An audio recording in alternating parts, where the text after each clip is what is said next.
What's up, everybody? Hey, welcome to Tripperradiolive. Yours truly, Mr. Kane. How's everybody doing? Hope you had a good last 24 hours. I hadn't been on Facebook in 24 hours because I was in solidarity with the entertainers doing the show must pause. Um, I didn't really realize it until like later in the afternoon yesterday that basically they didn't want us really doing that. They didn't really want us not voicing ourselves because really that's pretty much what it is. I'm not trying to be silent, but at the same time, I kind of during the time I sat there and I watched everybody. I watched how people interacted, and most people carried on with their day. The people I didn't see on there were pretty much in solidarity with me. So thank you, Tammy, and everybody else that participated in the blackout yesterday. Um, I think we're making headway. Like people are starting to listen. You see, the other three officers that were involved have been arrested. So I mean, it's progress. It's slow progress, but it's progress. At least people are seeing for what it is, and not like being all about everything like we always tend to do. So my friend Jenny, she made me a shirt, and she's got shirts for sale. If you have her on your Facebook, you should know her as Jenny Rivera. Maybe look at that. That's dope, and it looks like a nice vintage tee. So this will last for a long, long time, and I'm really happy for it. It's $16. If you want one, get one of your Black Lives Matter. Let me try that again. Black Lives Matters shirt hashtag. Um, they're only $16 if you have her on Facebook. Like I said, I think she's Jenny Rivera, Jenii, and go for it. So, and like I said, man, they're nice shirts. She has them in white and the dark gray. So, and I think she has it in black also. I was gonna put the pictures up of them, but for some reason it won't let me do it right now. So you might want to check it out on Facebook. I'll put some pictures up on Facebook a little bit later so everybody can check it out. Or link up with her. Like I said, it's only $16 from Jenny, and she makes the shirts, and I'm proud to wear it. I'm really happy that people are really getting involved with this, and they're really you know trying to be a part of this. So if you want a Black Lives Matters tee, $16. Like I said, Jenny, she's making them. I don't know if she has a PayPal or a Cash App, but if you want one, just talk to her. I'm sure she's on here. I haven't looked yet. I haven't even told anybody hi or anything else. What's up, Leah? What's going on, Katia? What's up, Manuel B? How you doing, brother? Hope you're doing good. Like I said, man, it's been 24 hours. It's been a great 24 hours, and it's been weird. We're finding out, like the rest of the world is supporting this. They don't want to see the violence anymore. They're tired of the police brutality. They're tired of the racism. They're tired of their communities, not coming together. And I love that. I think that's a great thing. Um, Paris actually had a ban on protests, and they protested anyway. So we've we've really been doing something, like we've actually made some headway, at least in a peaceful manner. I want to give a shout out to News Channel 10 because they actually kind of portrayed it, and I really want to give a shout out to the city of Amarillo. City of Amarillo, I know there's a few people on the city council that's on my Facebook, and I really appreciate you did it without saying my name, and that was perfect because I don't expect a pat on the back for this. I'm just I'm just another human being that's trying to see people do better, and I appreciate you know we can't silence the press. This is our First Amendment right. We have the right to speak our minds. We have the right to say how we feel. We have the right to be angry. We have the right to protest. But I don't think we have to do it in such violent means. I've got, boys over there in California, and it's violent, in certain places like Sacramento. Uh, my boy has been seeing it on the news and seeing it himself. My homeboy Clean was in Oakdale today and watched these white supremacists beat up protesters in their car. So it wasn't even a fair fight. This is just getting to the point that it's either going to get worse or it's going to get better, and our leaders need to be involved in it. I'm one person. True enough, I'm probably not the most popular person in Amarillo. I'll own that too. But I'm also passionate about something, and when I'm passionate about something, I actually go all out. I don't wait for somebody else to do it for me. That used to be my larger problem because I don't have patience.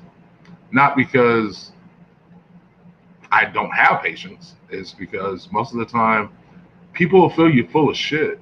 They'll say everything to make it seem like it's okay, and in all actuality, it's the complete opposite. So I try to be a man of integrity, and I challenged a lot of my black friends, brothers, people I'm close with, to spread that message of positivity. I don't tear down anybody, man. I don't tear down white people, Mexicans, nothing like that. We all say stupid stuff when we're angry, especially in traffic and doing dumb stuff. But we also got to realize we have some kind of implicit bias in us. We are biased on certain things. Uh, is it right? No. So we got to really live by the same policies that we're trying to enforce on other people. We need better policing. We need our people to make the laws rather than having somebody else make the laws for us. And like I said, man, it's important whether you believe it or not. This is boring to you, fine. Scroll up, whatever you want to do. But there are people that do want to hear this. There are people that are involved in this, regardless if we're some little small town. We're a small town in Texas, on top of that, having a peaceful protest compared to bigger cities that have bigger civic leaders and superstars and things like that can push this movement. I'm saddened that it takes somebody that has to be a celebrity for people to listen. If it's somebody in your community, whether you like them or not, and they're saying something that's positive and they're saying something that is meaningful about your life, I'd listen. That's what's got me paying attention to my Facebook, and I'm not really even paying attention for any other reason than probably the protests. And speaking of the protests, we will be doing this. There's a rally at Bones Hooks at 11 o'clock a.m., and there's also a rally at the police station. I haven't got with Anubis about the police station part yet, but it's going to be a peaceful protest. We're going to talk about some things. At the rally at Bones Hooks, you can sign up for the census. You can also get voter registration. Um, and people are all saying the same thing. What is voter registration and a census going to do? It's allowing you to get your voice heard in some way, shape, or form, even if it's just on a civic level. And by civic level, I mean your city. If you vote out these people that keep fucking up our city, like, okay, the ballpark was a great idea. I'm not gonna lie, it's a really good idea. But you've given this so much, and the city is recouping from it. It really is. We've got new hotels, we've got new businesses coming in. We've got a lot of good, positive things coming back to our town. And it's a AAA baseball team for the Padres. So we have things coming in. But I feel that instead of spending all that money on that, why don't we have a better bus system? Why don't we have better buses? Why don't we have an actually air-conditioned bus station instead of this feels like Amarillo City Jail type stuff, Why aren't we putting more money towards our homeless shelters here? We tore down the whole homeless city and built a ballpark. And you were saying it's an eyesore, but it was, to me, I felt like the tent city over there off of Hughes was such a statement, such a great statement. Because now you can't hide from it. You can't turn your head, you can't turn up the radio, you can't roll up your window. You actually have to look at these homeless people. And instead of us taking that money and doing that, we built another entertainment process. And then, of course, you got the people that are like, no, that's what Amarillo needs. No, what Amarillo needs is more civic leaders that are about their city, not about their own pockets, not about what makes it convenient for them. Hi, Jenny. Jenny has T-shirts. She's on here right now. If you want to get in touch with her, it's Jenny. She's right there. Say hi, Jenny. And it's Raina. And I said Riviera. I don't know why I said Riviera. I was thinking about Riviera. But it'll be on Saturday this weekend. Hopefully we'll see a lot more of our civic leaders out at these rallies. I'm sure we'll see more at Bones Hooks. And I'm pretty sure there is a march involved at Bones Hooks and the police station. So just you can get with me. I'll get some more information from it. Get with Prince Fee, get with Monica Blakemore, and there's a few other people. Level 1 Anubis, he's on Facebook. BIZ. It's complicated. I don't know why he wrote it that complicated, but he did. But they will be having a rally, and I'm going to try and participate in both if I can. I was really thinking that everybody was going to get together at one spot, but nobody really did. Got two different groups, which is fine. But we need to unify those groups and get something together. Like I said, you got people, hey, Kayla, you got people doing the census, you got people doing voter registration. And those are good, positive things that you need to do. You can't complain about civic leaders if you don't vote. I particularly don't vote. Nayla, what's going on, baby? I don't particularly vote because I really don't feel like my vote counts. My daughter says hi, Dad. It's all tiny now. I changed up the little thingy, so it's like kind of minimal. So, cause I thought the green was like super bright all the time. Okay, baby. I'm here. I'm just doing the show. Just talking about what we need to be talking about. Like I said, man, go out there, sign up for voter registration if you can. I do believe felons do have the right to vote again in the state of Texas. So get out there, guys, and get your voice heard. Census is just let them know where you're at and how they can, help you better. Really, I feel the census. I feel like a lot of people do. It's ways for the government to find me. I don't want them to find me. I don't care about you finding me, but I don't want you to find me either. I like my little world, and I'm expanding it through other people rather than through the government. The police station might be kind of dicey. There might be a lot of opposition. I don't want anybody going out there and trying to be angry. It's not their fault.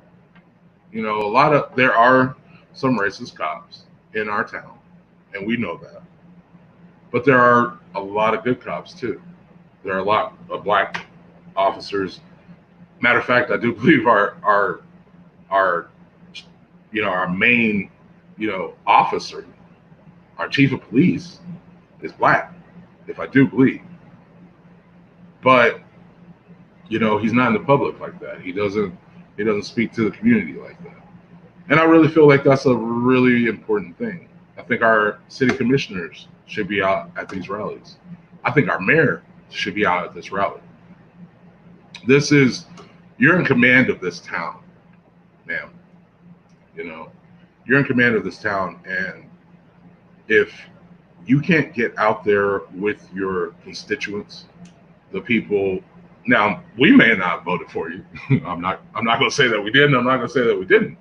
A lot of our older, black community may have. But I didn't. I didn't see any reason to, because I feel like they're all perpetuating the same thing.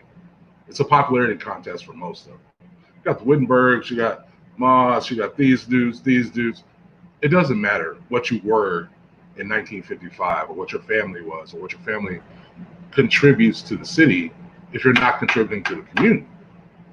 You can build another big ass building, you can start another insurance company, you can sell more whatever you're selling, but what are you doing in a philanthropic ideal?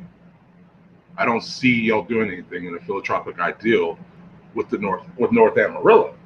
South Amarillo is growing every day. You're building new stuff over here off of Sonsi like it's going out of style.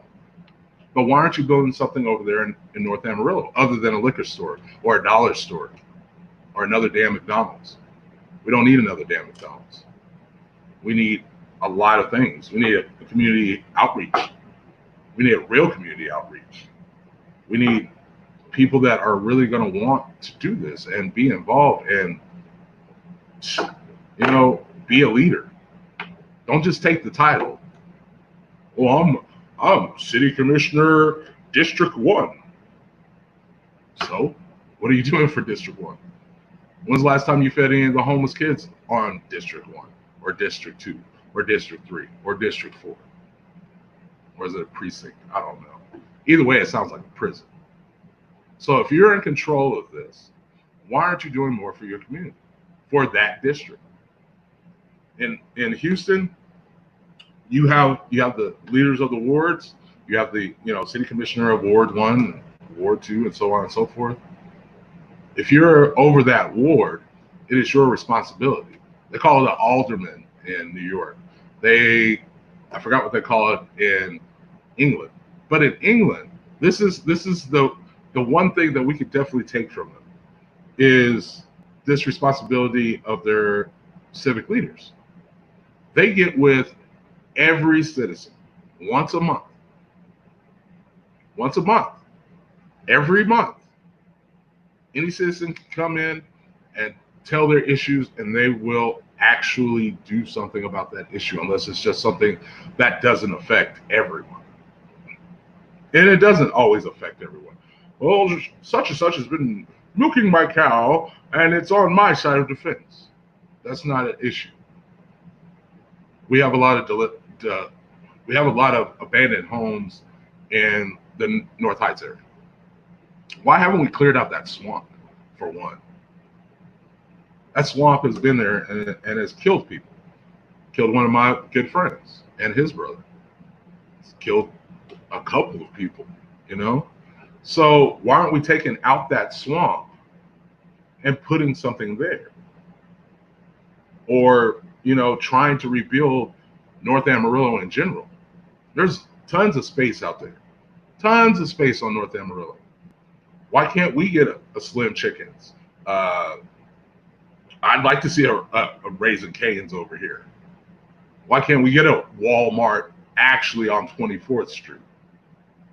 Why can't we? Why is that not allowed? We got to drive all the way over here or all the way over here. But then you go on the south side and you see neighborhood Walmart at the end of, Sonsi, on the end of Georgia. What's the issue? What's going on, KK? That's what I'm saying, man. If we're not doing more for our community, how can you complain about it? And then when you are, part of that community and you're a leader in that community, y'all rather talk about the black and white tie event. Y'all rather talk about the Deltas event. You'd rather talk about everything else but ways to fix our community. And I'm not knocking y'all at all. I love the Christmas event because it does so much for kids in our community. But that's one event out of the year where you're just giving away toys. Why is this not an everyday event? Why not? City Church used to do it all the time. They especially during the summer, they knock on every door, regardless if they had kids or not. If there was elderly there, they fed them. If there was kids out there, they fed them. It may have been a sack lunch, but it was something. And instead of giving back to the city church or giving back to the Faith City Mission or giving back to family community services, which now burnt the fuck down, we're here. You're systematically destroying to build for big business. It's not fair, man. There's a lot of people out here that need help, including psychological help. If we had an actual community outreach center where people could get help with their medical, with mental illnesses, free STD screenings, a nursery for young mothers, so that they can go out and get a job, even a career center. We don't have a career center. I don't give a fuck about the workforce. Workforce is not helping anybody get any jobs. There are people out there, Black Amarilloans, that have substantial abilities to help people do better, and they're not. It's not just all about that. And what brings this up? What's up, Ash? What brings this up is because this is what kind of got me kind of on my little soapbox right now. Is this right here? It was the show must be paused versus Black Lives Matter. Black Lives Matter felt that by you being silent is the exact opposite of what we're trying to do, which is spread the message. I felt by doing my 24, why the fuck am I going to keep on giving this white boy an opportunity to make us look bad on Facebook? Zuckerberg. You're married to an Asian lady. I know all that. But, sir, you're not doing anything. I mean, I've yet to see you make a statement on Facebook saying that you're giving any money to Black Lives Matter. You're letting us raise the money for it instead of you giving the money or you participating in the protests or even you doing more because you're making more money by letting it go on, because then you're getting everybody's point of view and then everybody wants to give you money instead of embracing it and saying, you know what, I'm not going to allow this, and this. You want to allow people to sit up here and put pictures of a funny meme that just happens to be sexual, or descriptions of their lifestyle if it happens to be sexual, nudity, all this other stuff. You let people define your format, but you won't define your format in a moment of crisis. We've had the pandemic, and it was every 5 seconds you were seeing something about COVID-19. Now that it's kind of died down and we got all these going on, what's going on, Spencer? You're not doing anything about it. So Zuckerberg, I'm challenging you, man. I'm being straight up with you. You see it as a cash cow. You feel like all of a sudden that the pandemic was something worthwhile talking about, but you don't feel like this is something worth talking about. I haven't seen you make a statement yet. I saw you almost every other day during the pandemic on Facebook. You haven't made a statement yet. You haven't talked to any black leaders. Bro, you're not reaping what you're sowing. You wanted Facebook to be a community. You have community standards, but you're not addressing your community. So again, another leader is letting everybody else do the work. Black Lives Matter, she made a very valid point when I saw her on IG. I didn't post. I didn't say anything. I mean, I kept my messenger because, what's going on, Monica?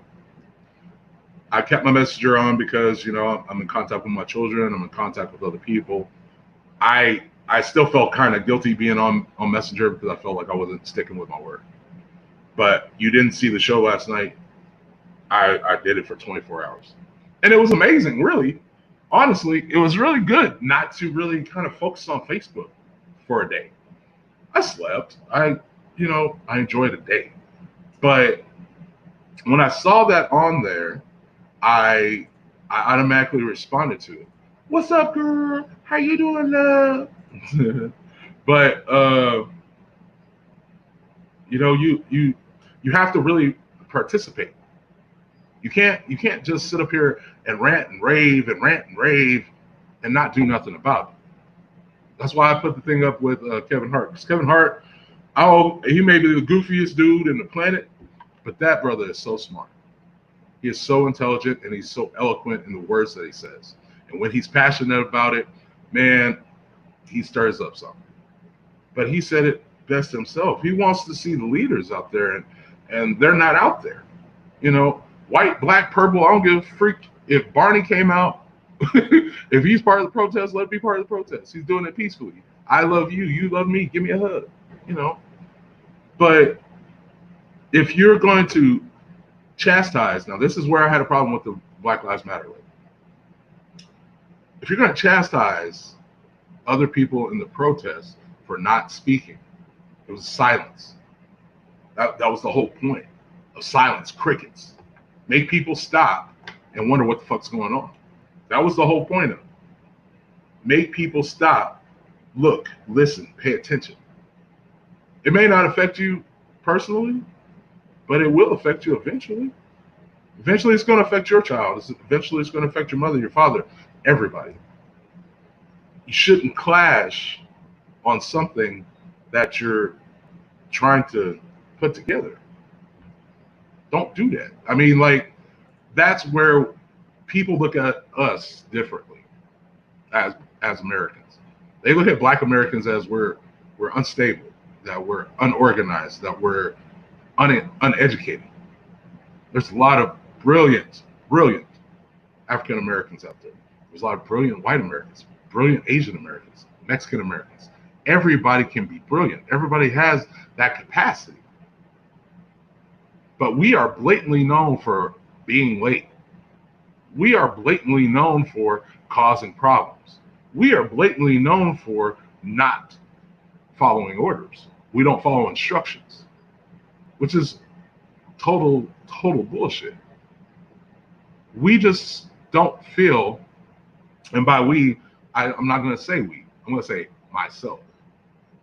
I'm just not going to let you whitewash it for me. I'm not going to let you make it seem it's all right when I know it's not. If I have a better conscious mind of knowing that this is not right, I'm not going to do it. I can't. I do have moralities, somewhat. People may not think I do, but I do. And if it makes me a less of a person because I'm willing to stick by my guns regardless what the fuck it is, whether it be work, whether it be politics, whether it be who I fuck with, I'm gonna stick with my guns all the way. It's all or nothing with me. And if I said it, I meant it. If I said it in anger and I know I didn't mean it, I'll be the first one to come and talk to you and say, look, man, I'm sorry. You caught me at a bad time because really it wasn't even about that. So that's where we gotta, what's up, Angel? That's where we gotta get to a point in our lives of where what's enough? What's enough for you? Does more people have to die? Do we have to riot every day until we get what we want? Do we have to loot and blow up and burn and kill more people to get peace? It's kind of an oxymoron. You're trying to kill somebody just so you can achieve peace. You got to break a few eggs to make an omelet. I understand that. But how many eggs are you going to have to use? How big of an omelet are you really trying to make? And if we're trying to make this huge omelet, when George Floyd's brother got on there and said, my brother is, all this stuff is not going to bring my brother back. If you didn't feel that in the back part of your heart, if you didn't understand where that man was coming from, the pain that man was coming from, or you didn't understand what his daughter was screaming, my daddy's saving the world. And that's what he's doing right now. It took something so atrocious for the 997th time. Otherwise, I wouldn't have all these people on this shirt. All these people died unjustly. some way, shape, or form, whether it be through police brutality, whether it be through peaceful protests, whether it be through anything. These people died for what they believed in. They believed so much in their civil rights and their First Amendment rights, they died for it. There's nothing wrong with that. I've been passing along videos I've been seeing, and I'm glad these videos are coming out, but really I am also starting to feel like it's that same perpetual bullshit. We're gonna spread it along and see how far it goes. But I hope the officers that are in duty right now are taking a look at their brethren. You know, this is your fraternity. Why are you not holding your fellow brothers accountable? You know, not that one. I don't know what your favorite NES game is. Right now, mine is Contra, because I just get to blow up shit. I just want to blow up shit. But my real question is, what actions can we take? You know, when you have an officer that's right in front of your face like this, I got, first time I've ever experienced that kind of law and order was when I was 17 years old. Called myself running away from home. I got a stolen car from a so-called friend. He told me it was his grandmother's car, but it wasn't. And they stole it from this man, and I feel really bad to this day about it because we both got fucked in the whole process. He lost the car, I lost everything I owned because I was going to run away from home because I felt like my mother was being unjust to me, and I felt like I was grown enough that I could take care of myself. So a couple of me and my friends, I was like, hey, let's go to Tooth Carry. I know some people there. I got somewhere I can stay. I'm cool. Got it ready to drive. The car broke down. I got angry, took a baseball bat to the headlight and the tail light. Go inside. I stopped at a gas station because we pulled over at a gas station. Stopped inside and I asked if they had a phone book so I could call my friend and see if he could come and get us. He wasn't answering the phone. There was a gentleman there and he was like, hey, I'll give you money for that car. And I was like, okay, cool. I was like, but I mean, all my stuff's in it right now. I don't have a way. I'm from Amarillo, whatever. And this gentleman proceeded to assume, for one, that I stole the car. That me and my homeboys had stole this car. Okay. The gentleman was nice enough. He was going back into Amarillo. He gave us a ride back into town. Before we even got into town, we got pulled over by 3 of the highway patrols and Amarillo Police Department. They come out there. They tell us to get as close to the vehicle, butting our heads with shotguns. Me, my friend Willie, my friend Orlando. Never forget it. We're out here on the side of the road up against a truck, and we had done nothing wrong. We had done nothing wrong. I bashed my car. I didn't think that was something wrong. What's up, Michael? How you doing, brother? I had done nothing wrong. My friends had done nothing wrong. They arrested us, took us to jail. I stayed in jail for about 4 hours, and then they let me go. Apparently the car was stolen, but even in the report, it wasn't anybody black. It was 2 white kids that I got the car from. So, I mean, for people to take such a narrow-minded point of view, because you see us kind of looking gangster or wearing hip-hop clothing, doesn't automatically mean we did anything wrong. Doesn't mean that we stole this car. Doesn't mean any of those things. Michael is, oh boy, he's put those fists up. And of course, good bro, hope you're well. I'm good, man. I'm just, like I said, man, I'm just doing the show. I'm trying to educate some people. I'm trying to get people on the same page. And that's the whole purpose. I do the show for entertainment purposes in all actuality. This just happened to overtake it, you know, for a little bit. At least until Saturday, maybe. You know.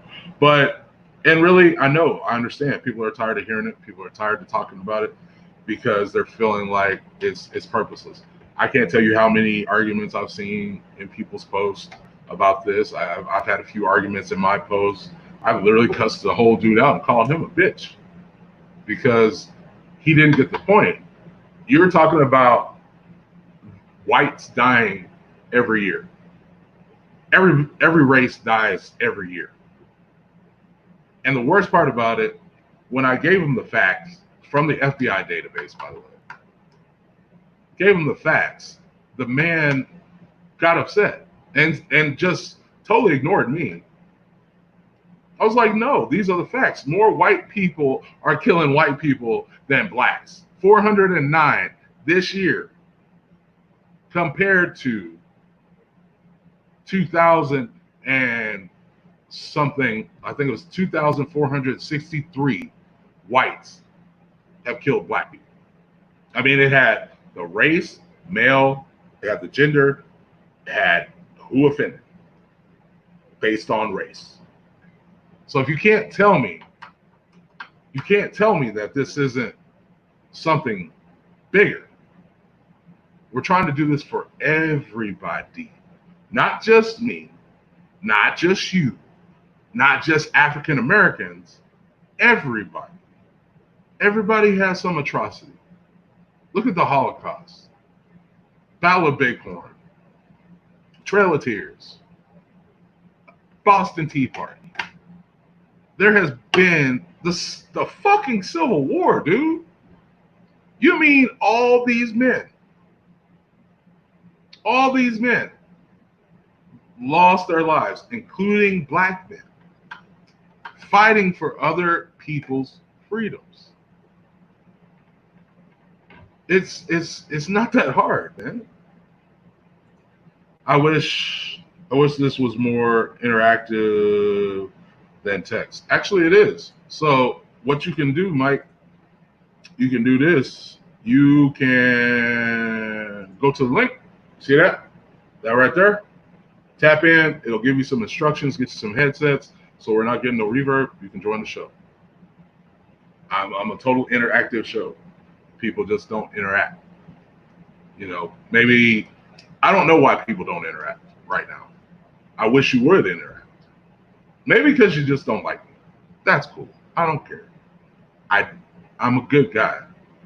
I tell the truth. Regardless of what anybody has ever said about me or whatever actions you may have thought I did or an atrocity I did towards you, then maybe you should address it. I'm just saying. If you address it, it's going to be there. I'm going to figure this out. I will. Okay. So like I said, don't think I do. Follow the link. If you're on, I think it's on, what's going on, Don? If you're on Apple, you just got to go through Safari. Like I said, just click on the link. I'll even put the link on here in the comments. I don't know if I can do it on that one. So I'll put it here on the comments. So that way it'll be easier to get to. Let's see. HTTP. You got to know how to do this, people. You got to know. I'm such a goof. StreamYard.com and /N9. If you're listening, everybody, this is how you get to it, and I'm going to put it on here. If you want to join me, you can. I'm just doing my thing. RNB E56. It sounds like freaking bingo. It sounds like bingo. All right, Mike, there it is. It should be on there. Matter of fact, I'll even put it on the comments. Look at. Bye, y'all. You follow that link, you'll get on here. Evening to you, brother. Evening to you. Hope you're having a good evening. Like I said, guys, it's bigger than the situation that we're being neglected. You know, everybody's being neglected in all actuality. The thing about it is people want to make it so much more than what it is. And it is racism. It is brutality. It is all those things. But those are just catalysts to talk about the other issues that we have going on. Why not talk about those issues? We have to all live here. We all have to, we're trying to get along on the same planet. We got animals and us. Animals live instinctively by nature. They don't have to pray They don't go to school unless we send them to school, like our dogs. So why are we sitting here acting worse when we're the more intelligent creature?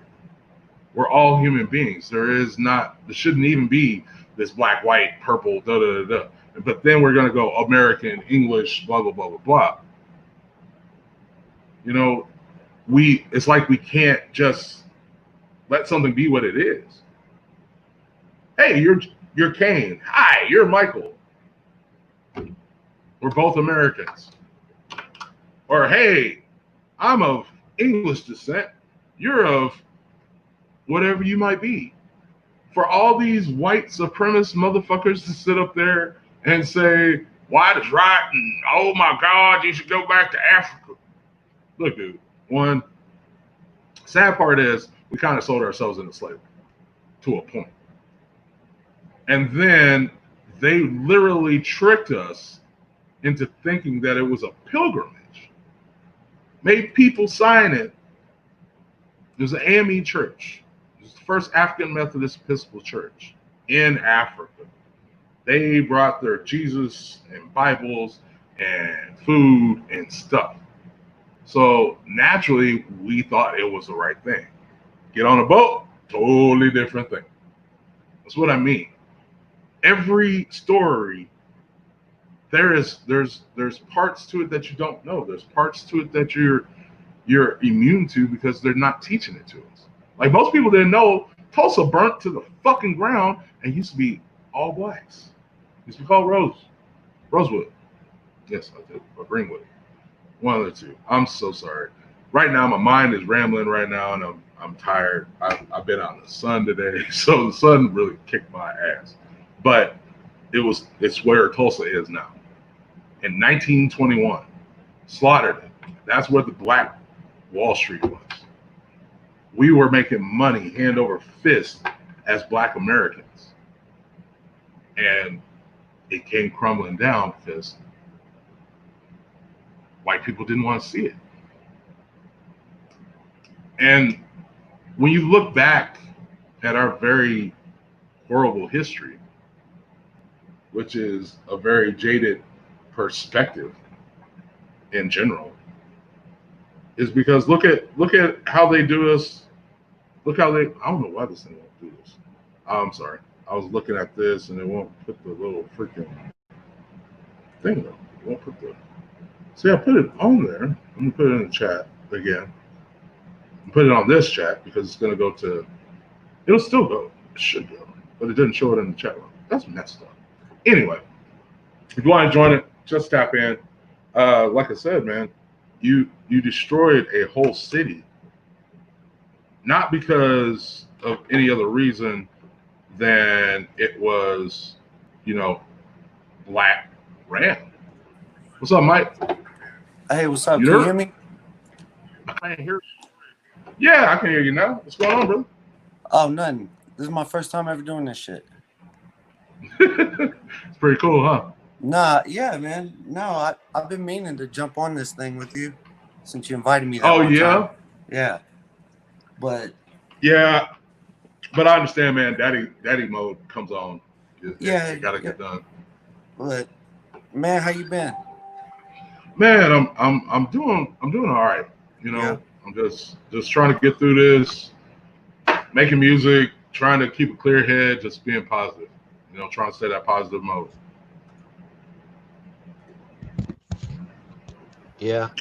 Hold on, I just lost my sound real quick. Oh, okay. How about now? Well, you get like you're here. You'll get like a 10-second delay, depends on what you're on. Yeah, I lost my sound. Hold on, I'm gonna disconnect real quick. Okay. And then get right back. All right, come back on. You come back on. Is it on now? Can you hear me? Yeah, I can hear you. I mean, you sound fine. Okay. Oh, well, that was Michael Quinn. He'll be back. One of the artists in town, one of the good hip hop artists in town, man. I love that guy. He's awesome. Like I was saying, guys, it's just being more involved with your community and actually trying to be a part of that community. There's not a hard choice right there. If you want your kids to have a better life, you got to give it to them. if you want your kids to grow up into mature adults, you have to show them what a mature adult does. And I mean, and that's no different than us as adults. If we want our community to be better, we have to be that example. Period. Point blank. I thought it was crazy because when somebody said that, it's awfully funny. Y'all can talk for weeks and months about you know the charity event in December, but you can't get involved in this. What are you afraid of? What are you going to lose really? You might lose some business. I'm not going to lie.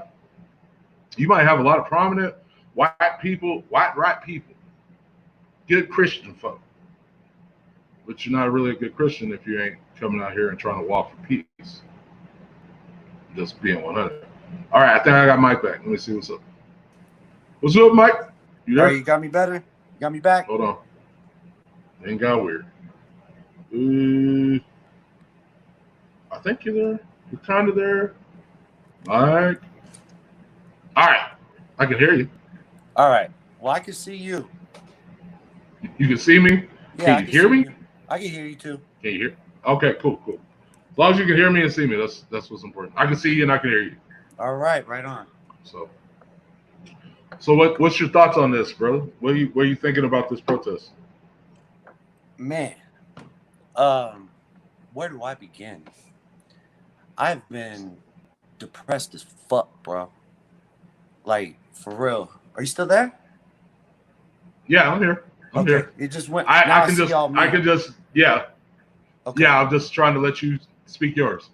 Oh no, man, put me back where I can see both of us. 'Cause now it just looks like I'm talking to myself. All right, there we go. No, you're not just talking. Yeah, I like this better because I Okay, can see okay. I can That works. see. You know what I mean? I can You can see the person. Yeah. Man, I've been at a loss for words.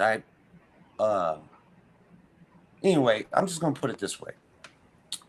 I, like every other person on the face of the earth, always thought I'm not a racist person. But Right. of course, that I'd be lying if I've never stereotyped somebody or whatever, this, that, or the other. You know what I mean? Especially as a white man. But what really happened the other day, I was getting really depressed. You know, I was talking to my wife. I got sober and all this bullshit, and I've been sober for almost 2 years. And I was talking to my wife, and I'm like, man, I'm feeling depressed. I don't have any inspiration, no idols. You know what I mean? Because everybody I've ever known or looked up to drank. You know, I can't really hang around that no more. And so that night, I went out to my garage like I usually do, stoning away, smoking. And I was watching the late night talk show host because I love how they bash Trump. And Killer Mike was on there. And I've never listened to Killer Mike's music, so I can't say I was a fan. But I knew of him, and I've heard him speak politically on different shows. And I'm like, man, this dude's amazing, but I've never correlated everything. Yeah. But at the end of the interview with Stephen Colbert, he said, white people, I have a homework assignment for you. This is all I want you to do. Look up Jane Elliott. So my stoner ass, I'm like, look up Jane Elliott. So I looked up Jane Elliott. Do you know who Jane Elliott is? Yes, I do. Please explain it to the people. That was probably a stupid question to ask you, but Jane Elliott is now my idol. Jane Elliott is now, like they say when alcoholics have their moment of clarity and shit. That's that super moment of racial clarity. That's what I mean, that's the only way to put it. That's all I can put it. But explain it to everybody else. Explain it to everybody else, because I want you to explain it, because it's from a different perspective. You know what I mean? For us, we understand it. Yeah. You know. Yeah. Jane Elliott, she's still alive. She was a school teacher back in the civil rights era and all that.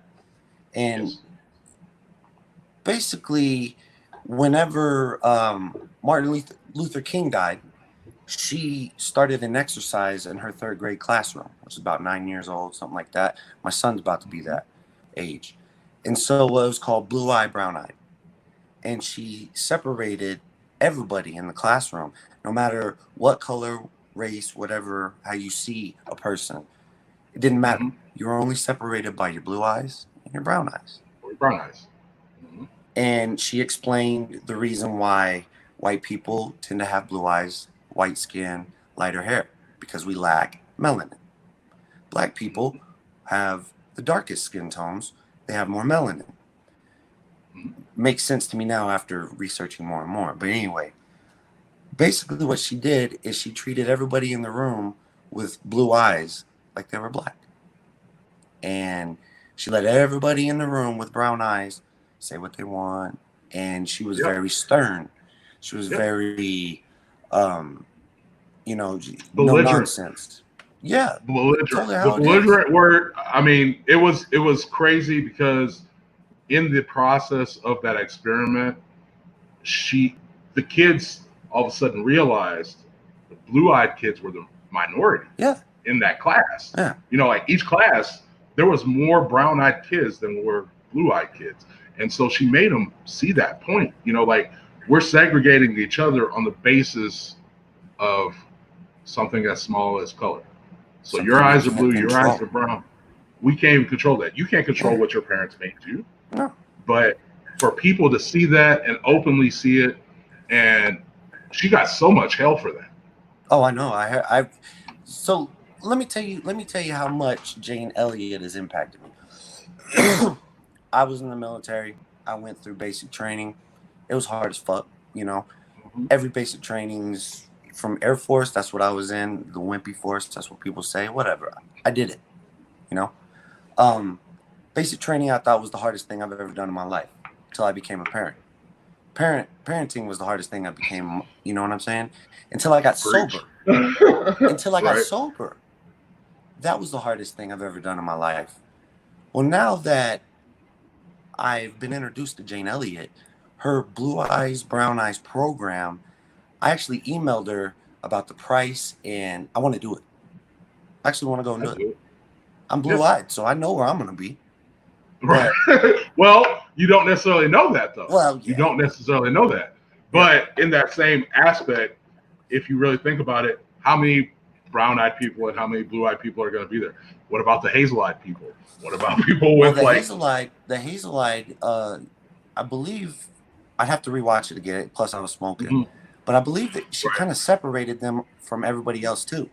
You know what I mean? And then she would kind of lump them in here or there. That's where she introduced the 1%ers. Yes. She introduced the 1%ers to them in that fashion because they're that 1% that don't fit anywhere. You know, you can't fit with the blue eyes because you're not really exactly blue eyes, even though your eyes can turn blue. Yes. And you don't fit with the brown eyes because technically they go green. So if you got green or turquoise or different colored eyes, you're in a worser majority. But what I loved about the situation is how she had to make the blue eyes and the brown eyes come together for the 1%ers. Yes. And that was amazing. Yeah. And it shows how much you can do. Sorry. Yeah. No, I totally agree. And like I said, I told my wife about it. I actually ordered 2 shirts from her website last night. One, because I'm not gonna do another music video till I have one of those shirts, because I'm gonna wear it. Right on. And then the other thing is, I told my wife I sent her book. It's called A Collar in My Pocket, right?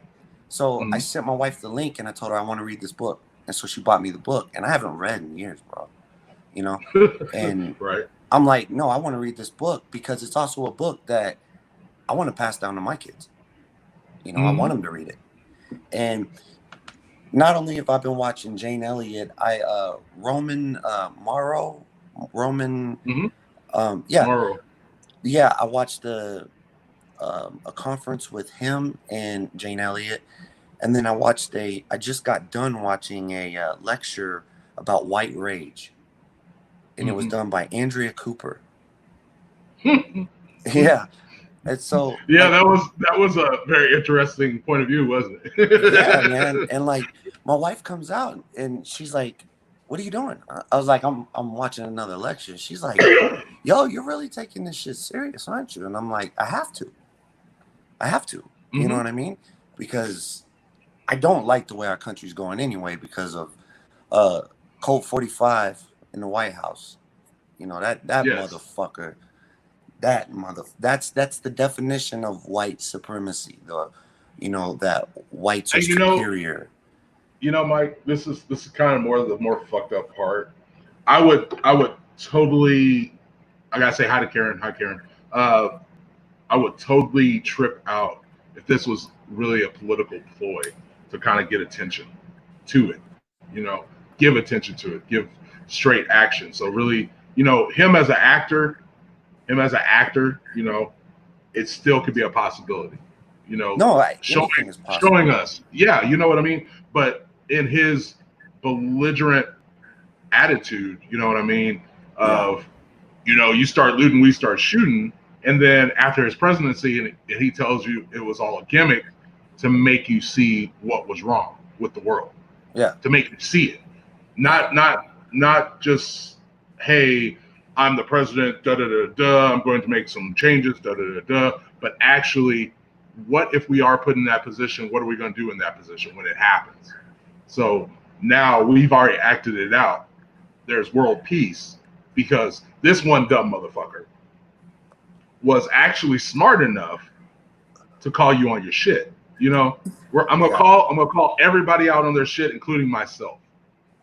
I'll be the bad guy in this. I'll be the straight villain. And when I get out, I'm gonna explain to you my master plan. And his whole master plan could be that. I don't think it. Yeah, you know what I mean. I really don't think it is. Way too much fucking credit, bro. I am. Come on. We ain't talking about Elon Musk or somebody that actually has brains. You know what I'm saying? Yeah. No. But I'm just saying, if it was possible, anything's possible. My point right here, and I guess it's a point, whatever. But I posted it on Facebook, and that's how I saw you were on, and I was like, "Fuck, I want to join."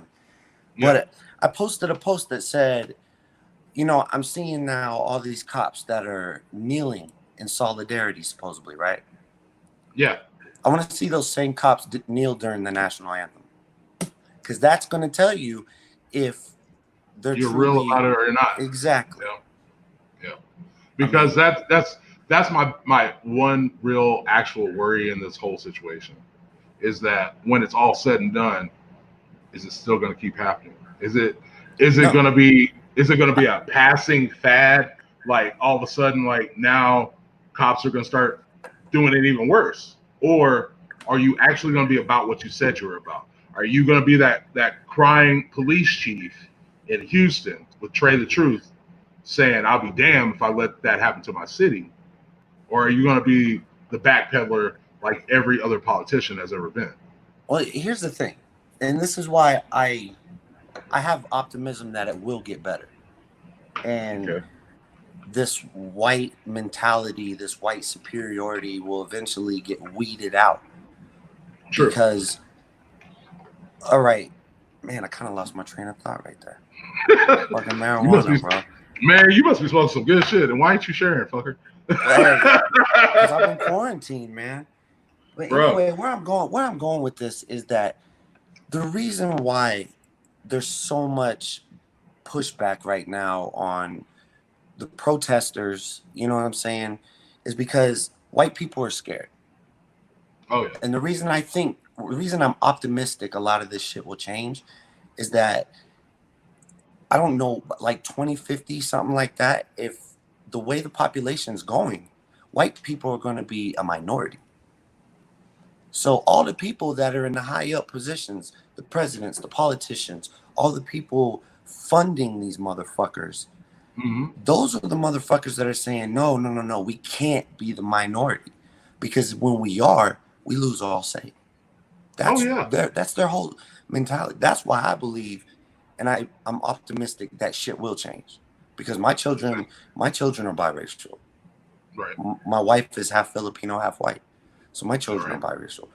I mean, I don't give a fuck if I don't give a fuck if a person's full bred anything. You know what I'm saying? Like people who are, yo, I'm half Mexican. Well, Why does a that lot matter? of times, a lot of Yeah, times, like a lot of white I mean, people, a lot of white people will say, I'm half Mexican. right. And then if I came up to you and I say, yo, Kane, I'm half Mexican, without me telling you, would you believe that? Possibly. I guess because You're giving me a little bit more or you're giving more benefit of the doubt. because I'm biracial, you know, I'm Yeah. multiracial. So you And understand yeah, I the white, understand that. the whatever. Yeah, you know, and White it's people don't harder. understand that. No, I'm not saying that that every white person doesn't understand that, because I mean, okay, look, like you for instance, like I said, you're you're you're in a predominantly black genre of music. Yes. You're in the top 10 level of that genre That's with your the people opinion. that you're around. That's That's your my opinion. opinion. Yep. That's my Yeah. opinion. But Yeah. in that same process, because I'm also in the field, Yeah. that's where I see it. So it then becomes my opinion. I appreciate it. But of course, but I'm not. But you know me, I don't shoot shit anyway. I don't dick ride. I'm not gonna dick ride nobody. If I like your music, I like your music. I appreciate it. But those things for the average white person are you're a wigger. You're trying to be black. You're trying to do this. You're trying to do that. And it's not that. It's like this is just who you are. Yeah. And Same you know what? thing. I You never know? understood. I can never understand why that word hurt Yeah. the fuck out of me. You can call me a cracker, a honky, blah blah. That shit don't bother me. But that word, I'm like, yo, of all words, why that one? Why? Yeah. I'm not trying to be anything. You know what I mean? Yeah. Do I wish I could be black? No, because wishes don't come true. You know what I'm saying? If wishes do come true, I'd be a millionaire right now. You know, Right. you'd be president I'd make you president right now if I had a wish, because I know shit would change. Hell yeah. You know, Well, and black. it's not really even just being biracial or multiracial. I didn't mean it that way. I didn't mean it that Yeah, way. I know what you meant. I know what you meant. But it's a different perspective. You can see it from everybody's perspective at that point. When you're just white or black, you can only see it from either one side sometimes. Some people don't see it like that. They see it like, you're a human being, I'm a human being, man, let's make this money together. Other people look at it as, I can't bring you around my friends because I'm afraid that you will embarrass me or that you will be anything. Those stigmas and those fears is what causes us to fall back. They always cause us to fall back because we're not paying attention. We're not really paying attention to what's being said. We're just seeing the visuals of it. Yeah. That's kind of why I hate music now, because we're more focused on videos than actually listen to the music. You know. You don't listen to music anymore. You know? And the only reason why I'm putting out videos so much is because Chucky. Chucky's like, bro, you got to put a video out. People don't want to hear your record no more. They want to see you. And I'm like, all right, whatever. You know, I don't give a shit. I just enjoy doing the music. Hey, look, Chucky's even on that. Right. That's what I'm saying. Speaking of the devil. But, he's probably like, why is this motherfucker on here? You're on here. But at the same time, brother, I'm glad you came on because I really did want a different perspective, especially from a person like you. You know what I mean? I'm always especially being, we're in this all together. Yeah. And we probably would be the first ones to say we deal with the more racial problems in our genre of field of music, because a lot of black people don't want to come and see a white rapper. Not too many white hip hop kids want to see a gangster rapper or this, that, and the other. So it's kind of like you just fit in where you fit in, and you just try to make it work for you in general. My favorite rapper is The Game. I've never seen him live because his shows, like, you know what I mean? You don't know what level it's gonna go. Yeah, you don't know what level it's gonna go. I'm not a gang member, you know, but I love hip hop and I love The Game, and I want to go see him. But you know, now and by all means, I'm just barely scratching the surface of my self-education with this.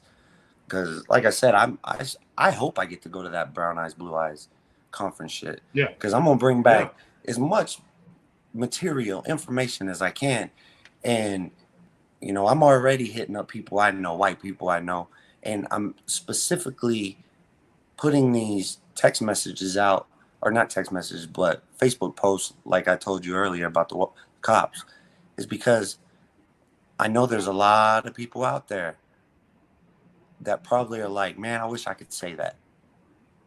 You know, but as soon as I say that, it's because you don't like white people, or you're racist, or it's because you don't like Trump, or you're anti-American. Fuck that And shit. then you know what, bro? They tried to shut me up a couple of times, but the thing is, that's why I do this. You know, that's the whole reason I do this, because I'm speaking for the people that are afraid to speak. And you know what? I'm gonna start doing it too. I want to see you do it, brother. I want to see you do it. I've already because told I want this villain. I want the villain movement to go. I want it to go because I like it's people don't understand what it means. You know what I mean? Why are we villains though? Why are we villains? Because we're thinking outside the box. Because we're not thinking to the white agenda. Exactly. We're not going to the agenda of what people expect from us. We are doing our own agenda. We are making the world better. Not worse, better. And it may come out harsh. That's why I love Killer Mike and Run the Jewels. That's why I love their premise. I bought his whole catalog this morning. Yeah. That boy got some shit. Yeah. That boy got some shit. And I'm starting to get into working out again because I'm trying to quit smoking cigarettes. I'm trying to be healthy, you know, for my babies. And I listen. That's all I put on. I just put it on shuffle, and I just went to town working out, and that's all I've listened to. And everybody's like, "What are you listening to, Killer Mike? You should listen to it." Like I'm all aboard, bro. I'm all aboard. Yeah. And I know there's a lot of people that are gonna doubt me and are skeptical of me. And please be. I want you to be. Because I swear to God, if I get to go to that workshop, I'm gonna rub it in everybody's face and be like, "I told you, I'm in this all the way." I made a promise to my brother Ken and my brother D that, and they're African Americans, that I'm not gonna let this go away. And I know they probably had some skepticism, you know, with seeing all the things I've said or text and post and all that, but I'm not afraid. Right. I'm not afraid. And that's what I've been trying to tell people for years, and everybody's been like, "Whatever, Kane, man, you're crazy. You're really out of your mind." No, when you actually see it for your motherfucking self, you'll understand. And now it's here. Now you see why I always scream, "I'm the villain." I'm bringing out those points to you. I'm trying to make you see the smoke and mirrors. There's this big ass smoke and mirror show going on. Hey, look over here. When really over here, they're fucking with you. But in all actuality, we're only the villains to the people that view us that way because we're trying to be the heroes. And I don't want to be the hero. I just want to educate. Exactly. I want you to do better. I want you to be better. You too. That's it. That's it. I don't, you know, like, I can't tell you how many people, if I went sober. Now, I've been blessed to not have an addictive nature or anything like that. You know, the only thing that I'm really addicted to is these goddamn Newports that I'm trying to get off of. I'm the same way. Chucky knows. He's listening. Right. But at that same point, I'm glad that I don't have that, because I know I can still function in the moment. If I'm drunk as hell and somebody wants to have an intellectual conversation, I can still have that intellectual conversation. I may slur a lot, but I'm still here with you. And you have to be able to have that at any aspect, at any time. I respect what you did. I respect the shit out of that, bro. And I'm very proud of you for that. Because a lot of people can't own up to saying, you know what, I have a problem. I need to stop this. This is something I need to stop. Whether it be alcohol, whether it be drugs, whether it be sexualism, whether it be, you know, white abuse, supremacy. white supremacy. Racism. It's an addiction. It's an addiction. It's a rush. It's a euphoric feeling for these people to be able to feel superior. When you don't care about feeling superior anymore, and when you just really have to focus on this is what it is right now, it changes the whole perspective. When I was out there on Sunday, brother, I saw white people, I saw Asian people, I saw Mexican. The sad part is I saw more Mexican people than I did black people. I saw more white people than I did black people. They may not feel like it's an actual problem. They may feel like this isn't going to change anything. But how can you sit at home and watch it through your TV and feel okay about it? The thing is, with Mexican people, build the wall. That stupid ass restaurant that's in town right now. I still can't believe. I can't believe, one, because I know Jesse Quackenbush. This is the bad part. I know the man. I'm still great friends with his little brother. But bro, you might as well just call it White Hating Coons or the Jew stops here. Yeah, you could have put any colors slur there. And I mean, you could be doing what Marsh was doing, just trying to get people's attention to their own insecurities and foolishness. But that was stupid, bro. You're opening up a restaurant called Big Beaners. Now, I do understand if it was like, it's just bean burritos. You're just working with a vegan thing. But you could have called it the Big Bean, or you could have called it anything else but that. But you literally put a bean in a Mexican outfit and called it the Big Beaner. Big Beaners. No. Why? That you're perpetuating that same shit. As a white person, what are you going to tell your 10-year-old kid when they ask you, what's that mean? Because they don't understand it. I know what I'm going to say. It's a racial slur. Yeah. Right. And that's why we don't go there. Right. Exactly. And then you're looking at it. And I mean, I have kids that are half Mexican. I have kids that are partially Mexican. I have kids that are partially white. And plus my whatever ass, they have that too. But I took offense to it. You know what I mean? I have stepkids that are Mexican. My ex-wife is Mexican. My first ex-wife is half Mexican. Her family, I embrace that community because I was part of that community. I saw the love. I saw how they take care of each other. I see how they communicate with each other. And if one person doesn't have it, I'll take care of you. Just make sure you take care of me later. You know what I mean? And that is amazing. Same thing with the Asians. Same thing with the Africans. Not African Americans, the Africans.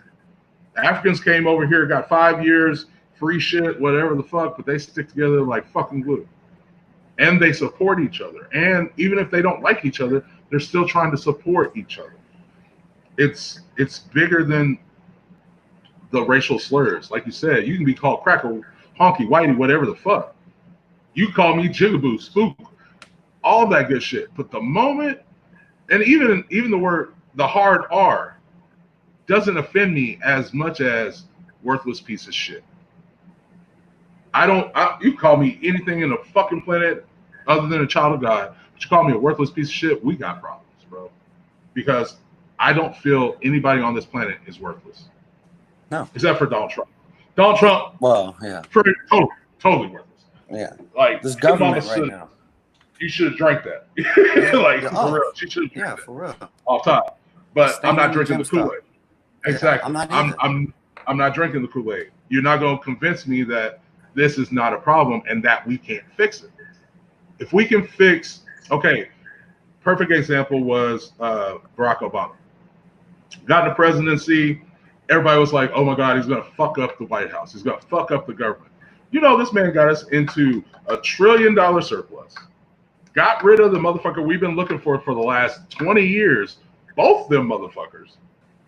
Then proceeded to try and help our people be able to afford healthcare.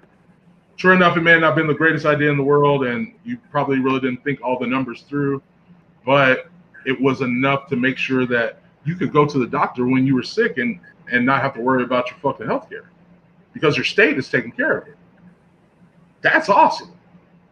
And then the moment he's out of office, then it's this. Man gave away free phones so people can have phones and connect to other people. Yeah. Because we have no more pay phones. Not everybody can afford a $70 phone bill.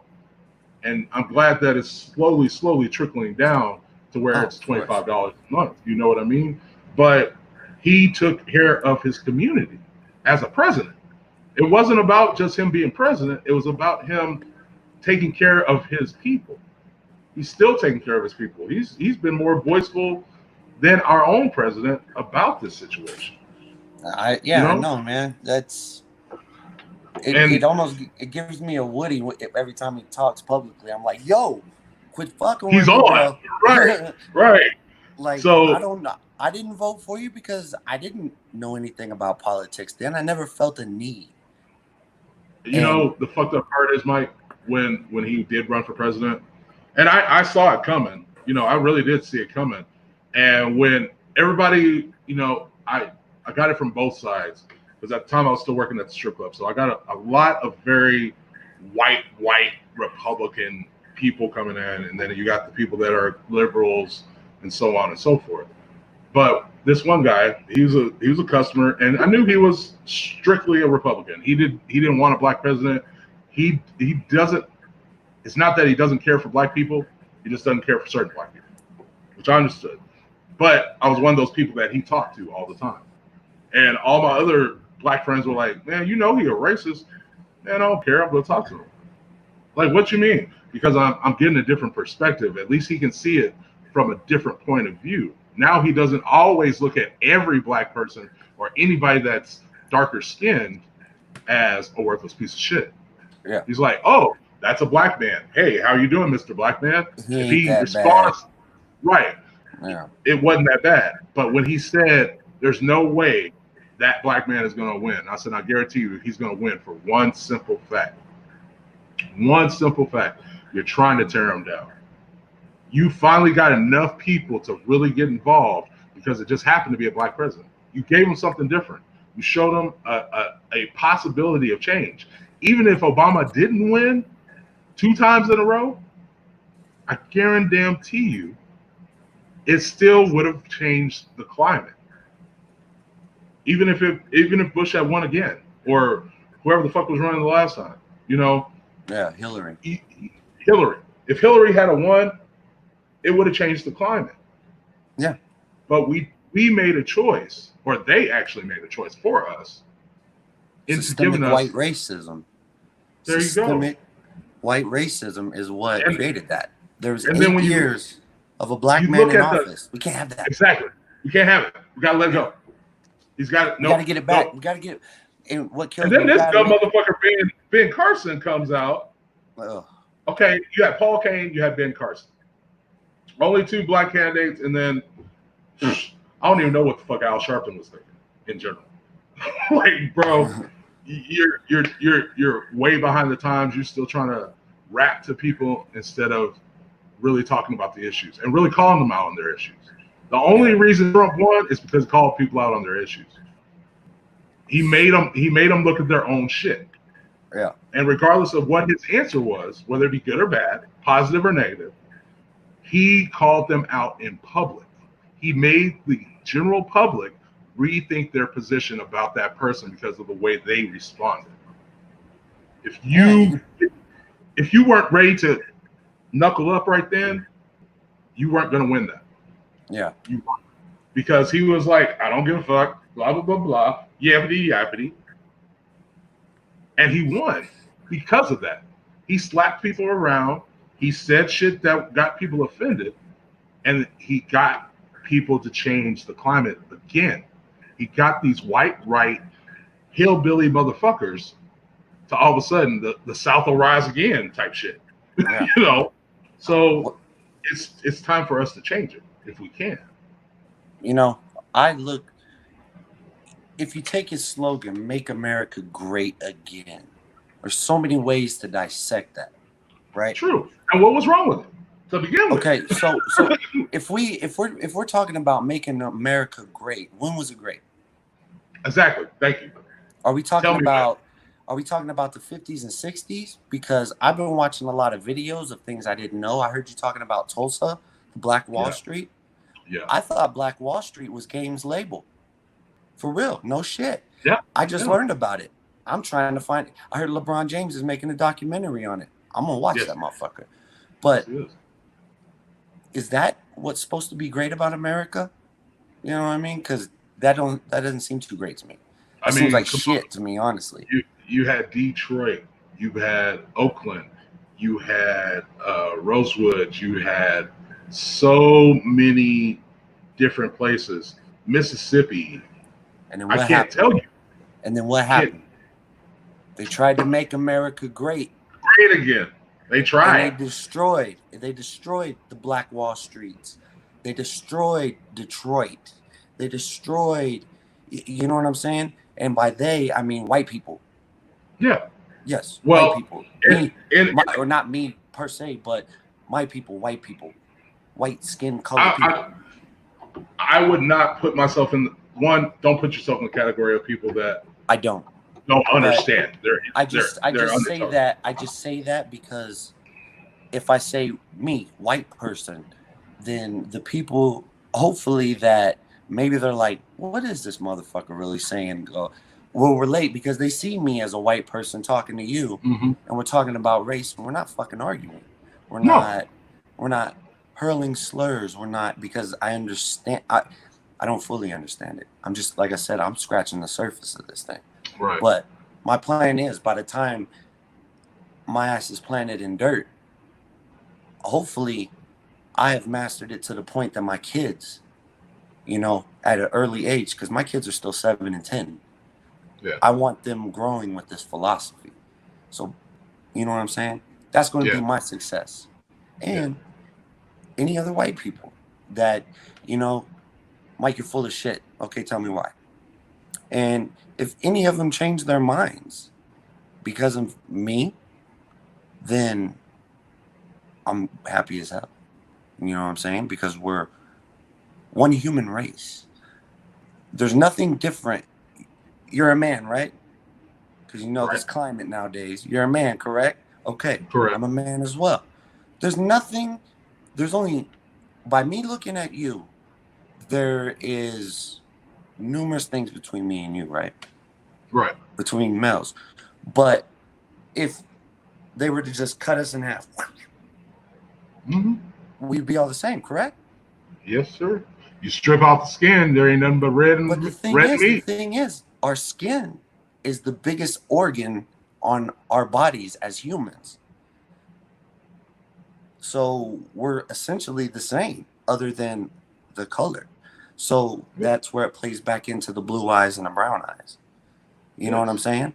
Because if you actually think about brown-eyed people, there's a lot more white people with brown eyes, most likely, than there are with blue and green. Right. And even more crazy is that the people that do have blue eyes are considered a mutation. Yeah. Like you're considered a mutation. You know what I mean? You're not supposed to have blue eyes. Dude, if I ever get a rap name change, I'm gonna be the mutant from now on. I think that'd be dope. Yeah. Or just call Mutant X. Middle-aged mutant rapper. That's what I am. But that's what I mean. It's like people seem to fail to realize that we can't call everybody a mutant. You know what I mean? Because they'll take offense to it. But they fail to see that I am an anomaly. Yeah. You know, me being here is an anomaly. I'm not supposed to exist. Yeah. Why do white people exist? Why do black people exist? I don't know. Because we are anomalies. We are a genetic mutation of one genetic form. Okay? Since people don't ever really put the science into it, it's black and white. Oh no, black people like this, black people like that. I don't really necessarily like watermelon. I like fried chicken just like you like fried chicken. Oh yeah. Why does I like my fried be chicken hot sauce, smothered. Thank you. Smothered. Not every black person likes hot sauce, you know? Exactly. So Just like not every white person likes mayonnaise. Why is that even a discussion? You know what I mean? Where did, at what point in history did one white person and one black person say, I don't like you, I don't like you either? So we're going to do this forever. When they started learning the color wheel, I guess. Pretty much. You know the color wheel that has like all the white, yellow, blue. Yeah, the little colors. It's like, oh, so if we mix this together and we get this, and this is this. So you're really red and another color. Yeah. So you pick the ones you don't like, and I'll pick the ones I don't like. And if we agree on that, then we're cool, right? Right. If we don't, yeah, pretty much how they were saying. Yeah. It's just like you know why everybody loves Stan Lee, and this will probably sound like the most craziest thing in this whole civil rights, racism card. The reason everybody loves that first? Yes, please answer that. Because he makes badass comic books. Besides badass comic books, that's the first thing that came into my mind. First thing that comes into mind. And what did he do with those comic books? He educated people on racial relationships. X-Men was based on Martin Luther King and Malcolm X. What their clashing views could create. It's those same issues that's what I personally love about it.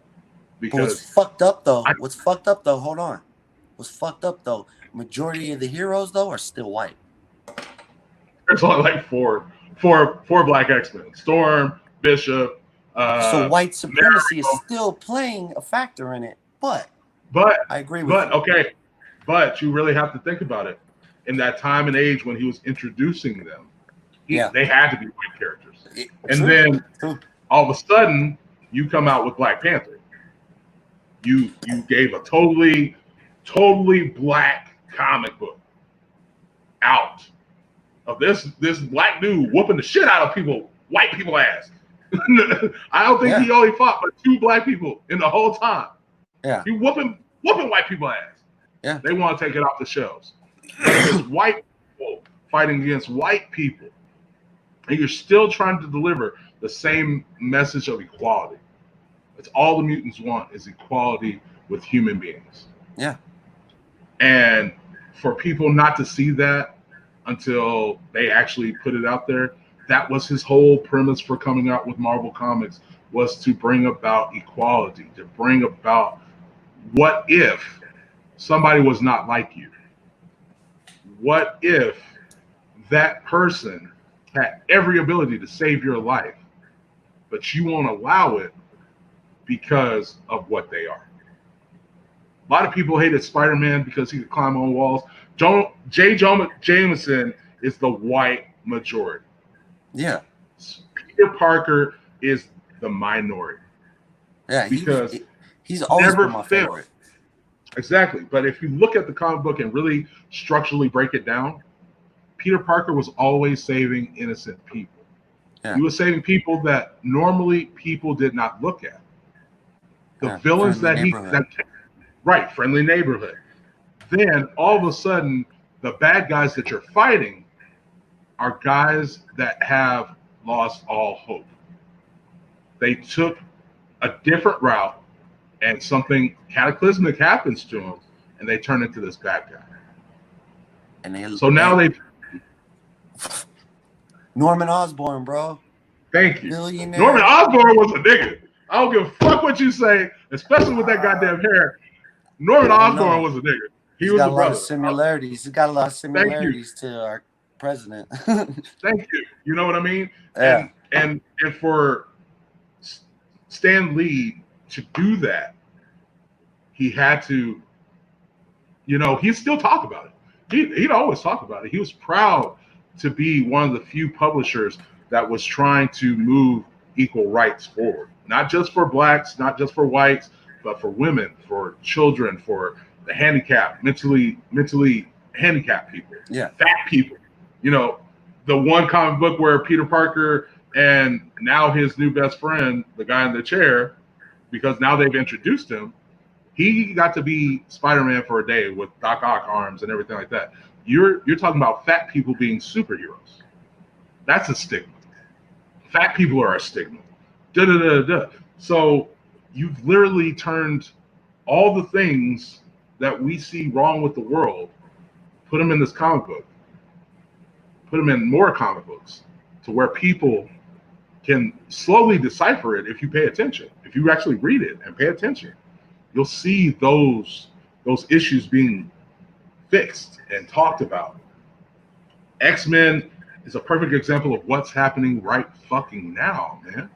When you got so many people that are just up in arms, you know, blah blah blah blah blah. Same process. The only difference is we can't change being black. Yeah. They can stop being a mutant. They made a cure for it and everything like that. And I really want to ask black people that if you had an opportunity to not be black, would you take it? I honestly, me personally, no. I would not want to be anybody than who I am right now, because otherwise, me and you wouldn't be having this conversation. Exactly. This dialogue would be dead in the water, because then everybody can afford to be equal at that point. Yeah. But if we ever would take the time, like, to look at the things around us, and like you said, they're trying to perpetuate that white supremacism and keep you locked down with money, keep you locked down with brands, keep you locked down in your mind, when in the whole time you're an X-Man. You can slice and dice, blow up shit, all this other stuff. That is what Stan Lee produced to people, to let you understand rage is an issue. The Hulk, our godly thoughts and images, Stan Lee brought to our attention also with Thor. You know, we're putting things on such a pedestal, but we're forgetting they're still just like us. Quit putting these things so high up here. We put all these heroes up here, but we forget they're still emotional people. They're still people. Yeah. You're still going to cry. You still want to fall in love. You want to have children. You want to have these things. And this Jewish kid from the Bronx all of a sudden comes out with all these amazing books that have lasted over 100 years now, almost, and made us rethink the things that we do and why we do them. You just blew my mind with that Marvel shit. I never knew Bro, that. I can tell you, I was in a hotel room one night. I was still homeless, half-assed. I was flipping through the channels, and I came across A&E, and they were talking about the legacy of Stan Lee. It was like a whole day about Stan Lee, because Stan Lee had just died. Yeah. And I watched maybe fucking 14 hours about Stan Lee. And when it came to, and it fucked me up when I saw this, I was like, Stan Lee and civil rights. The fuck Stan Lee do for civil rights? The fuck you mean he did that for civil rights? I watched that 2 hours, and how many people and how many artists were influenced by that. And a lot of people really didn't know that Marvel was probably one of the more predominant equal opportunity employers for artists, black artists, during that time. DC wasn't doing it. They would not hire a black artist. That's why DC sucks, bro. To a point, you got great characters, but then you drop the ball because you're not really giving it, you know, the ethnicity that it needs. Yeah. You did it for a while with the whole black, you know, stuff. You did Static Shock. You did like all these black orientated comics, but you only did it for a little while. And look what you did to Static Shock. Then you cancel the only black superhero on TV, Black Lightning, which is a great fucking show. Yeah. You cancel Luke Cage. I was actually watching that. Yeah. Like I was impressed with Black Lightning just because of how positive it was and how they were addressing real hood issues, the issues that happen in our neighborhoods of the drugs. And there's this crime lord that's trying to, you know, take over shit, but he's not trying to help shit. And he's thinking the whole time that he's helping his community, and it's not. Just because you're giving money to your community ain't helping. It's you being a positive role model in it. And meanwhile, Black Lightning, you know, he's a principal at a school. he's got 2 daughters that have superpowers too.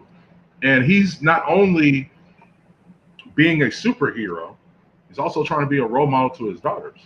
He's trying to set an example for Freeport of what you can do if you put your mind to do positive instead of falling into the stigmas that they want you to fall into. There was one episode where they tried to kill the reverend that was trying to stop this. He was trying to build his community back up. He was talking about the assaults and the murders that was going on in the community, and they wanted to shut him up. And that's how I feel right now. If we had continued Dr. King's ideals and Malcolm's ideals and Miss Jane's ideals, maybe we wouldn't be in this position that we are today. Yeah. And like you said, if you're gonna fake the funk, fake it all the way. Yeah. If you're gonna be real about it, be real the whole damn way. Because at the end of it, what ends up happening? Stuff like this. We're stuck in the way I look at it, I feel like we're stuck in a time tunnel, because now all of a sudden it's 1955 all over again. Where you go up the street. Right where you wanted it. You wanted America great again. I guess 1955 was the year. Yeah. Whenever we were actually having $1.35, crude gasoline. But it took a pandemic to get us back to that point. Then I thought the pandemic would have brought us more together instead of separating us apart. Because now we're all on that same level, that the top tier CEO that's making 45 million a year is now just as low as the $9 an hour guy that's flipping burgers at Whataburger. You know what I honestly thought it was gonna be? That was gonna a terrorist attack from a different country. That's what I thought it was gonna be, because like Mongolia finally did something. Yeah, you know what I mean? Like Mongolia comes out of nowhere. Yeah. And tries to destroy the world. But it's really just something simple that we already had in our bodies. So they just really mutated something that we already had. Yeah. And now it's, oh, well, you don't have to worry about it so much. Marijuana will kill it and this will do that. So there's so many different sources now of what it is. And then all of a sudden, that one little thing brought us all back to reality for 5 seconds. Yeah. It's sad that it took another man losing his life for us to really stop the world for 5 seconds. Pay attention. Yeah. Pay attention. Everybody else was down to stay in their house, not look at TV, not do this, not do that, not do anything. Don't converse with anybody. But now you've got people angry and sad and frustrated. There's so many words that come to play over this issue for us to now not be aware of it. Yeah, exactly. Like all of a sudden now, oh, I didn't even realize I was a racist. The fuck you mean, man? You tell black jokes more than you tell anything else, or stuff like that. Or the guys that hang out with black gentlemen, excluding people that I personally know. You know what I mean? We've hung out, we've known each other for God knows how long. You know what I mean? I give you a hug, call you brother, hey, how you doing? All that good shit. But for the people that are just like, hey, I think you're cool because you're black, or hey, I think you're cool because you're white or Mexican or whatever, I feel like you're faking the funk. Now all of a sudden, if your other friends that thought you were cool also at that time, all of a sudden change their minds, you gonna follow? And most of them are doing that. They're following their friends down that same dark path. When we were marching on Sunday, I was more pissed off, not by the words that were coming out of these people's mouths. It's just the fact that everybody behind them just sat there and watched. Didn't try to stop their friend. Didn't try to stop that man from pulling his gun out. Didn't try to stop that man from saying that word. So y'all are just as guilty as they are. You're guilty by association. And I don't feel like that's fair in this kind of atmosphere right now. I don't want to blame every cop, because one or 4 cops were accountable for what happened to that man. I don't want to blame every white person that I see with crazy orange hair and automatically think, oh, they're about to kill us all. Because we all say that, I'm going to go on my crazy white boy shit, something like that. We've turned those colloquialisms into part of our lifestyle. Yeah. It just happens to be correct. But at the same time, we need to take that out too. Because then we're already having an assumption and we're already making up our mind that this person is going to be this the moment we see them. So if we can move some of that shit out of the way. Like, I'm mad that we aren't marching for Brian Dennehy, who was a friend of mine, a friend of yours. Like, he was good to everybody, not just the punk rock kids. Why aren't we marching for him? Because he got murdered by a white person that was being racially biased. I was actually in high school with that dude that drove that Cadillac. I was in a health class with that motherfucker. Yeah, he was. I don't like saying his name because it usually gets me mad. Because I never knew it till I saw a documentary on it, and I'm like, what the fuck? But I was in the military and gone when that shit happened. I was there when it happened, but like when the documentary came out, I was in the military. Because like that night I was they kept texting me. Well, not texting me. They kept paging me because I had a pager at the time. Yeah. And I was like, they were like 911, 911. I called, nobody's answering the phone. It's up there at IHOP. And they were letting me know, and I got myself up there and they were already gone. I'm like, where's everybody at? He's like, man, they already left. They got kicked out. I'm kind of worried, Kane. I was like, well, I'll go over to Denny's. And that's when Denny's was at Paramount, where the little jump and jive, they never made it right afterward. Yeah. But those were where we hung out. We hung out at either Denny's, we hung out at K-Rose when it was still K-Rose before it became Denny's, and then we hung out at IHOP. Because, a lot of the kids didn't have money, or they were homeless, or they're staying at the Egg, or they're still waiting on money, from Marsh. So I went there. Nobody was there. Nobody was at K-Rose, and I was just really worried. And so I went and found my other friends, and everybody was over at the house, and they were just trying to calm down from the situation. We didn't know about Jason yet. We didn't know that he had got killed yet.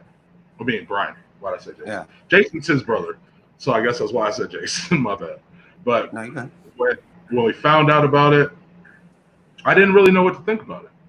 Because I cried, one, because it was my friend. Two, it's a friend of mine's brother. Three, because it was racism. And any way you looked at it, it was still racism. And it was sad, not only that now I figured out that racism applies to everyone, not just me. But then it was like, it hit home. It was like, that's too close to home. Like, a lot of people have the same thoughts about me because I'm hanging out with punk rock kids, but I'm this hip hop kid. Yeah. Dress hip hop, everything like that. You might see me in some punk rock shit. You might not see me in some punk rock shit. I'm me. But I can't tell you how many of my friends was like, why you hang out with them dirty ass white kids? Because them dirty ass white kids treat me better than most of y'all do. Yeah. If I was hungry, I guarantee you one of them would take me to their home and make me a meal before you would even let me in your home to use your bathroom. Yeah. That's just what it was. And for me to always be in that climate of change, me to always feel like I know I empower people, but in my eyes, I don't feel like I'm doing enough. You know what I mean? Yeah, I feel the same way. I know I influence people on Facebook. I know I influence people on IG. I know I do these things. I know I influence people in real life. But I want to be able to do more. I want people to question and research like you've been doing. Like you said, you're just jumping into this, but the fact that you want to jump in it full steam ahead and really try and produce change is what's going to help you succeed. Yeah. You want it. Most people don't want change because if you change it, that means they have to readapt. That means they have to relearn things. Most people don't want to relearn anything.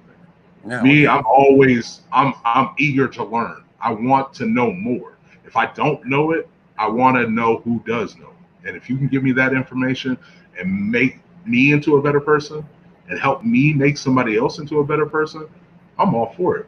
Yeah. But the moment you start doing this negative stuff, and like a lot of the rappers in our town, and I've really, really, really, really have been like in on it. Like I'm in on these rappers because, bro, just because you think you're popular, just because motherfuckers are bamming your shit, I feel you got a bigger responsibility than anybody else in this goddamn town. Yeah. Because you are influencing people. That's why. Especially young kids. Thank you. And those are the people that need to hear it the most right now. That everything's going to be okay. We're going to fix this, and you can help us fix it. Because the moment you do all that, you can do that. I got like 15 minutes left because I've been on for 2 hours today. Man, I didn't mean to keep you that long. My wife just came out. Bro, I'm very pleased that we got this dialogue going. I'm very pleased. Hell yeah. And it's great to be able to let people see this. Now we're cemented right now. You know what I mean? Yeah. We were two people. Yeah, we happen to know each other. Yeah, we happen to be good friends. But actually, I've never met you before, have I? In person? Yes. When you used to work at Rumors. I never worked at Rumors. I thought you worked at Rumors. I thought you was a bartender at Rumors at one point. No, I've never been a bartender. Not all white people look like the same, King. Yeah, see, there you go. But y'all look alike. I'm not gonna lie, y'all looked alike. Y'all both were named Mike. I hear that all the time, dude.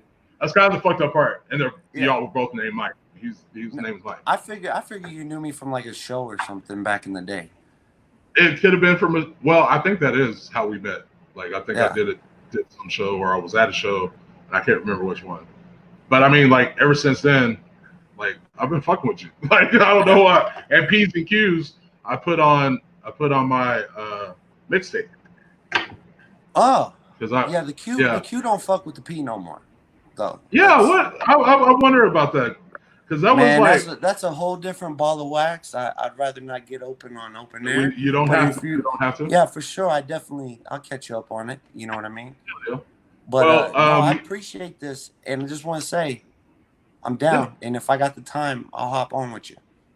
Oh, so awesome! Just start linking me in it or whatever, and I'll try to hop on with you when I can. Only thing, like I'll try to do it ahead of time so you'll know. Yeah.